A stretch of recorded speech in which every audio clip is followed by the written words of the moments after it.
Good afternoon, everyone. I do hope you had a great weekend. Today, I'd like to provide you with inspiration, and our topic for today is leadership is male.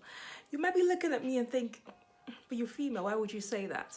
Well, I made a new friend like a couple of weeks ago, like a week ago, and he told me that he was reading a book called Leadership is Male.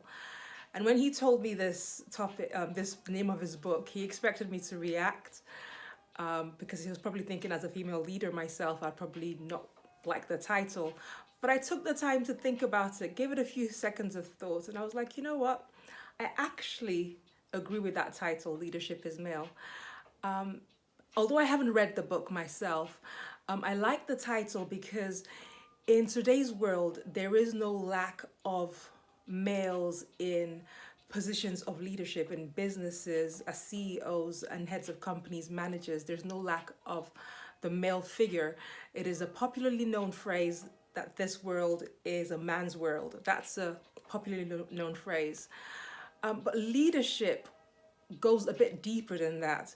Leadership is male doesn't shouldn't just apply in the boardroom or in the bedroom, but it should also apply in relationships, spousal relationships, relationships with children.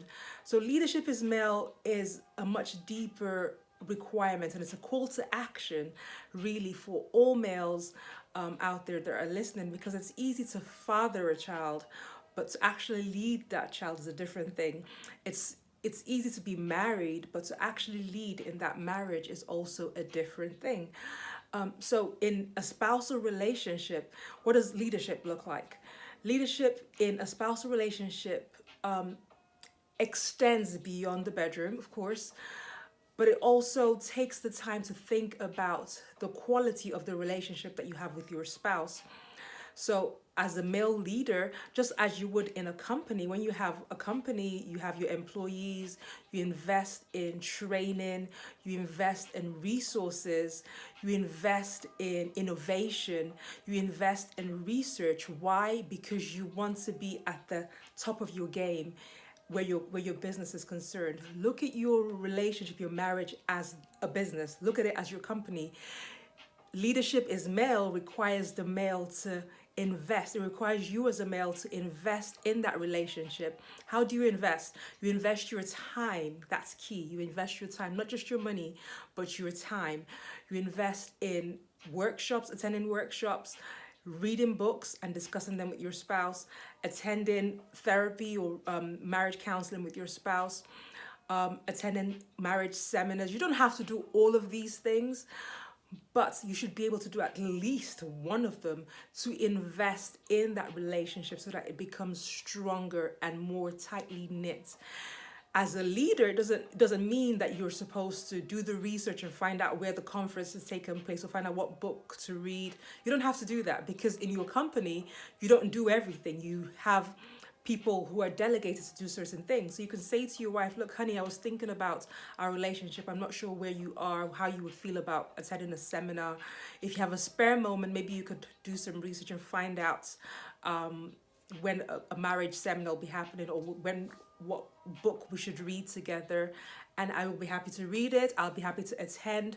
So you can delegate that to your wife, but show her that you're interested in investing in the relationship, investing your time in the relationship, invest in knowledge, or invest in the time to acquire knowledge in order to build your relationship and make it stronger.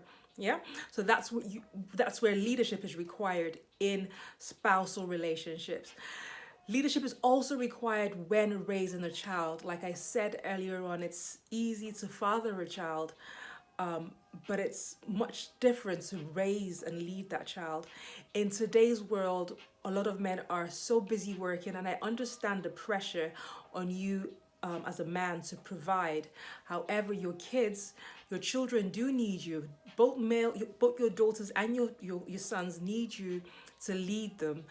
In today's world, too many women, both single and married, are finding that they are having to play the role of mother and father in raising the next generation. So they're working, they're providing, they are nurturing, and it can be a bit too much.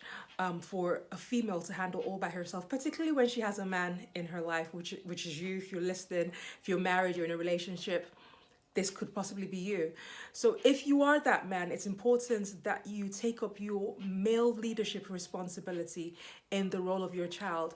I don't mean that you spend 24/7 with your child, but just again, similar to raising, to working in a company, or leading a company, you invest the time to make sure that things are running according to plan. So when it comes to your children, what does that look like? It looks like spending time with them, allocating time to talk to them, allocating time to participate in activities with them, so you can find out what's on their mind, what's bothering them, if there are any patterns of thoughts that need to be corrected, if there are any issues that they are dealing with. Children need you as their father, as a male leader, to tell them who they are. If you don't tell them who they are, they're going to look to pop stars for direction. They're going to look at their friends for direction, and they could be bad friends. They could be looking at bad examples in popular culture. So it's important that you get to know who you are, so that you can tell your child who they are and who they are not. You can speak leadership into them. You can speak kindness. You can say to them, you're a leader, you're a kind person, you are a helpful person, you are an intelligent, strong person. You speak to them. They need you as the male leader to tell them who they are and to show them how to get there. So male leadership is not just about speaking the words, but actually doing what you want your kids to learn. So because kids learn more from what they watch you do than from what you say. So leading by example, showing them how to treat a woman by the way you treat their mother, by the way you treat their sisters. So it's male leadership extends beyond the boardroom and the bedroom. Male leadership is very much required in society. And when you as a male step up to your position as a leader, our world will be a much, much better place. Okay, these are my tips for you today. Please feel free to share this video with whoever you think needs to hear it. From my heart to yours, until next time, take it easy. Bye.